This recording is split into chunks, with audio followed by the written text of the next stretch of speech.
আসসালামু আলাইকুম দর্শক মণ্ডলী, কেমন আছেন সবাই? আশা করি সকলেই অনেক অনেক ভালো আছেন। দর্শক মণ্ডলী, স্বাগতম জানাচ্ছি রূপসা একটি কালার ফিশের হ্যাচারি থেকে। তো দর্শক বন্ধুরা, আজকে আপনাদেরকে আব্দুল কুদ্দুস ভাইয়ের কালার ফিশ প্রজেক্টে। আমাদের অনেকের বাড়ির সাজসজ্জার কাজে কিন্তু আমরা এই কালার ফিশ ব্যবহার করে থাকি। দেশে কিন্তু ব্যাপক চাহিদা রয়েছে কালার ফিশের। তো আপনারা কিভাবে এই হ্যাচারি থেকে কালার ফিশ সংগ্রহ করতে পারেন সেটা আপনাদেরকে জানাবো। ভাইয়ের এখানে অনেক প্রজাতির কালার ফিশ রয়েছে। এটা কিন্তু সে দেশের বিভিন্ন জায়গায় কিন্তু অনলাইনের মাধ্যমে সেল করে থাকে। তার নাম্বারটাও কিন্তু আপনাদেরকে জানিয়ে দেবো। আপনারা কিন্তু ওই নাম্বারে যোগাযোগ করে সরাসরি তার সাথে ভিডিও কলের মাধ্যমে তার হ্যাচারি দেখে মাছ সংগ্রহ করতে পারেন।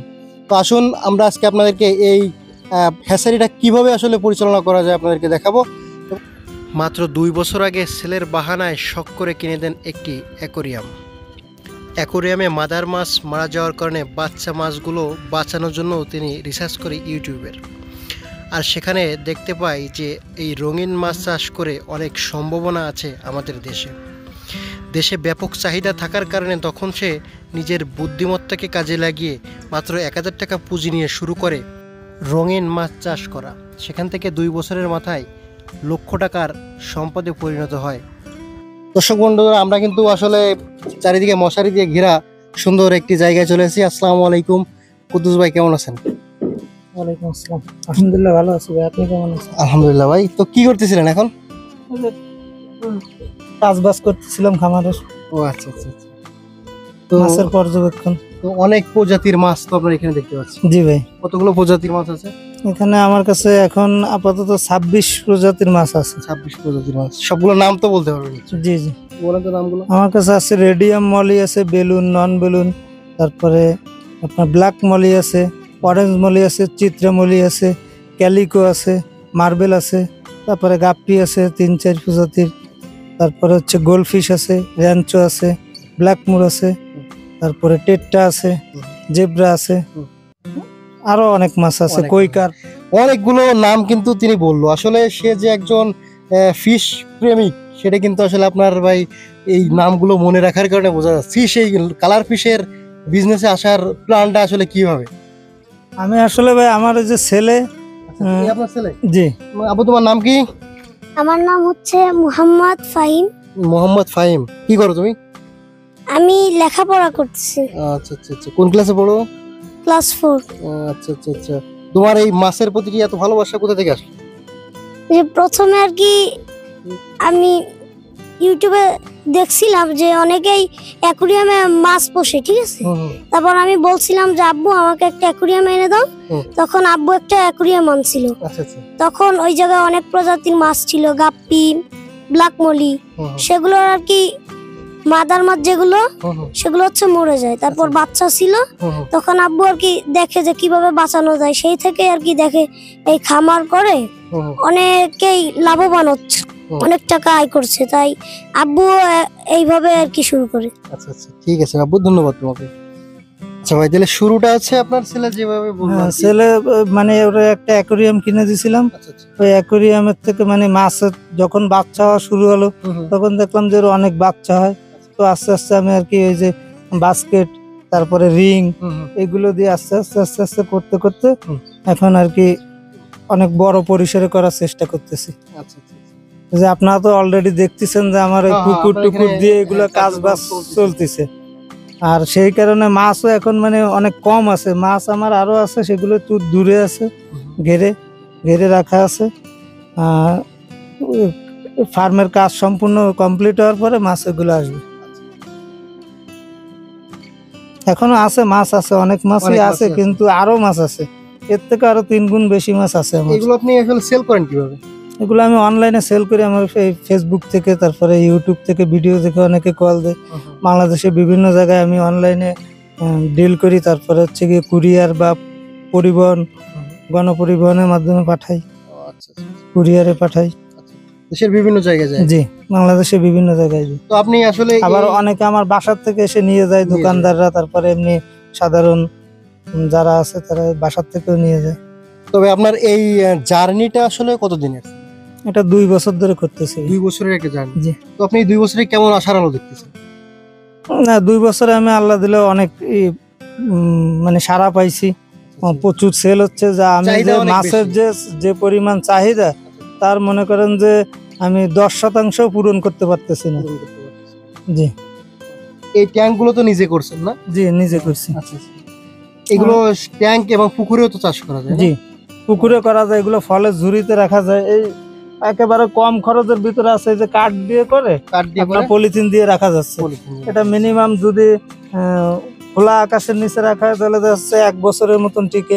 আর যদি নাকি এটা একটু তেরফল দিয়ে ঢেকে রাখা যায় তাহলে 2-3 বছর 4 বছরও রাখা যায়। তো আপনি ভবিষ্যতে কি প্ল্যান করতেছেন আসলে? আসলে আমার ইচ্ছা পুরোপুরি যে চাহিদাটা আছে ওটা তো সম্পূর্ণ মেটানো সম্ভব না, যেহেতু আমরা এখনো পর্যন্ত দেশের বাইরের থেকে আমাদের মাছ আনতে হয়। তো আমরা চেষ্টা করতেছি যেন বিদেশ থেকে আমাদের যেন মাছ আর না আনা লাগে, আমরা যেন বাংলাদেশেই আমাদের দেশের সম্পূর্ণ চাহিদাটা মিটাইতে পারি। যদিও আমি 100% চাহিদা মিটাইতে পারবো না, কিন্তু যদি দেখা যাচ্ছে আমি 25-30% বা 50% চাহিদা যদি পূরণ করতে পারি সেই চেষ্টা করতেছি। আর নতুন করে ভাই পিছনে যে এগুলো দেখতে পাচ্ছি এগুলো নতুন করে করছেন জি, না? ও আচ্ছা, এগুলোর ভিতর কি কি মাছ আছে? এগুলোর ভিতরে আছে ব্রুড গোল্ডফিশ আছে আর কমেট আছে। আর জায়গা সংকটের কারণে এর ভিতরে কিছু কই কাপের বাচ্চাও রাখছি। না আমার মূলত এখনো ট্যাঙ্কি সেট আপ দিচ্ছে তো, তো এই মানে মাছ রাখার মতন তেমন জায়গা খুবই পরিবেশটা নেই। কম আছে, যার কারণে আমি প্রত্যেকটা ট্যাঙ্কে মানে 2-3 প্রজাতির মাছ রাখতেছি। কোন ট্যাঙ্কে 8 প্রজাতির মাছও আছে। পিছনে যে পুকুরটা দেখতে পাচ্ছি এটা আপনি অ্যাকোয়ারিয়াম হিসেবে হ্যাঁ, ব্যবহার এটা করেন? অ্যাকোয়ারিয়াম হিসেবে ব্যবহার করেন। নেট দিয়ে হাপা করে হুম, হুম। তারপরে রাখা হবে মাছ। আচ্ছা, অনেক বড় অনেকগুলো মাছ এখানে ধরবে। আচ্ছা ভাই, এদের ট্রিটমেন্টটা আপনি কিভাবে করেন? এদের ট্রিটমেন্ট তো সাধারণত ভাই দোকানে যে মেডিসিন গুলো বিক্রি হয়, মূলত আমার এই অভিজ্ঞতা থেকে আমি যা দেখলাম, আপনার দোকানে যে মেডিসিন গুলো ব্যবহার হয় একটা মেডিসিনও কাজ হয় না, একেবারে ফালতু এগুলো।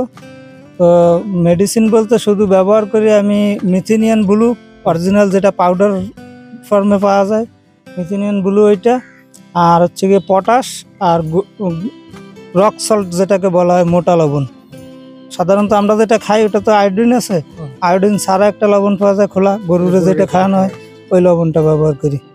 আর ভিটামিনের জন্য ব্যবহার করি ইকাপ ট্যাবলেট, এই যে আমরা হচ্ছে মেডিসিন মানুষ যেটা খায় ওইটা। মানুষে যেটা খায় ও আচ্ছা। ওই ইকাপ ট্যাবলেট খাওয়াই। আপনি 2 বছরের ভিতর কি কোনো রকম সমস্যার সম্মুখীন হয়েছেন অ্যাকোয়ারিয়াম? আমার আল্লাহর রহমতে বড় তেমন কোনো সমস্যা হয়নি। প্রথম পর্যায়ে যখন বুঝতাম না তখন মনে করেন যে কিছু মাছ মারা গেছিল, ও ওইখান থেকে আর কি আমার অভিজ্ঞতা হয়।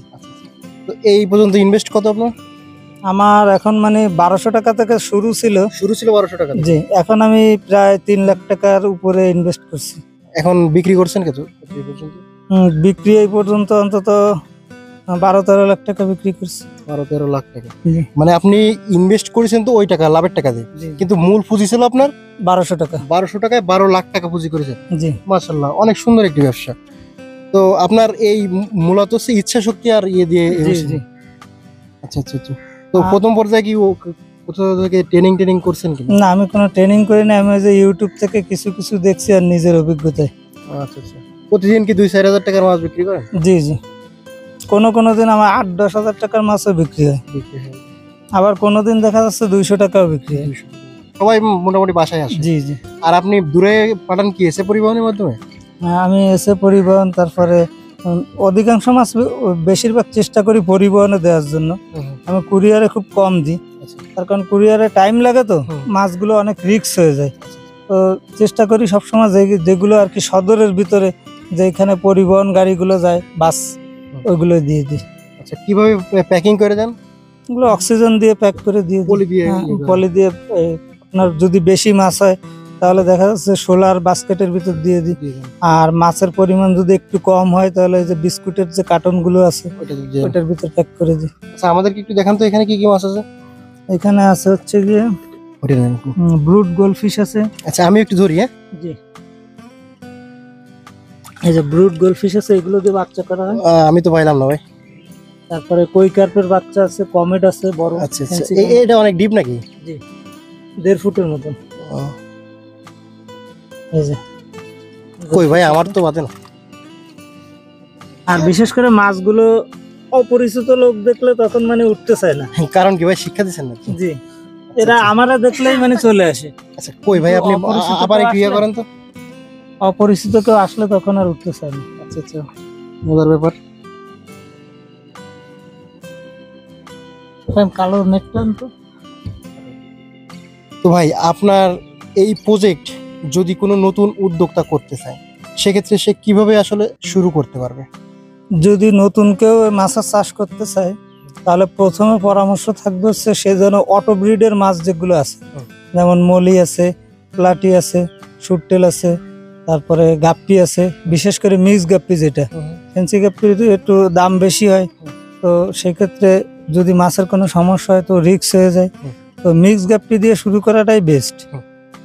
তারপরে হচ্ছে গিয়ে মাছগুলো যখন তার একটু অভিজ্ঞতা হবে, তারপরে সে নিজে থেকে মানে, আর এখন তো অনলাইনের সুবিধা আছে, ইউটিউবে দেখে দেখে অনেক কিছু শেখা যায়।